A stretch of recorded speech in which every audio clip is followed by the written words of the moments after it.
Ladies and gentlemen, welcome to the Sunday debate. It has been 103 days since Disha Salian died.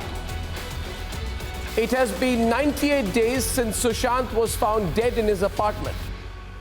In both cases, we were told it is suicide. The suicide narrative was spread deliberately like wildfire. But now there are new leads, there is a lot of fresh evidence. Key persons in the case are on camera making scathing revelations.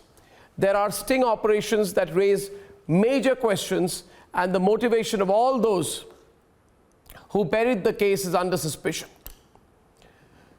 So this Sunday debate is not about the drug nexus, although we will continue to investigate it. This Sunday debate is not about the silence of the Bollywood cabal, although we will continue to expose their hypocrisy. This Sunday debate is not about the attempt to silence our reportage, though we will refuse to relent to any such attempts. What this Sunday debate is really about is about very straight and clear. Let me explain it. It is about the killing of Sushant Singh Rajput. It is about the death of Disha Salian. It is about the pursuit of the truth on how they died. And therefore, this is about justice for Disha and Sushant. And it is also about the abundant evidence that indicates a link between the two deaths that just cannot be dismissed now. So the question on this Sunday debate is simple. Can a Disha Salian Sushant Singh Rajput double homicide be ruled out in the light of all the new information? I repeat, can a Disha Salian SSR double homicide be ruled out in the light of all the information? Are the SSR and Disha Salian deaths linked or not? If both the deaths are open and shut cases of suicide, then why are people behaving suspiciously?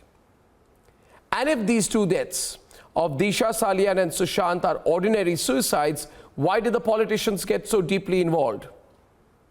Do the forensics add up? What about the circumstantial evidence? On all this and more, we have a big debate today.